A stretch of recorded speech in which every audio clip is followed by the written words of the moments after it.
Good morning everyone, I'm Anvita. I'm a new teacher at Chitrakoota group of institutions. I'm here to share my experience as a new teacher. Initially, my thought was that when we joined Chitrakoota, we would directly dwell into lessons and interact with children. But it was not so. We were asked to come 1 month early for intense and rigorous training sessions that would empower us to stand in front of our children. From valid sessions or value education sessions to exceed training sessions, NEP sessions and communication sessions such as passion, we were transformed as individuals.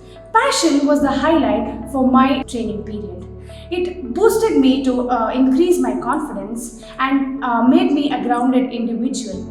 The highlight of that workshop was Dale Carnegie's Human Relations Principles, which transformed the way I handled myself in communications and interactions with others. I'm truly grateful for the management and all my mentors for these wonderful training sessions. With this, I would like to start my year at Chitrakoota with a lot of power and energy, and I hope there's lots to learn. Thank you so much.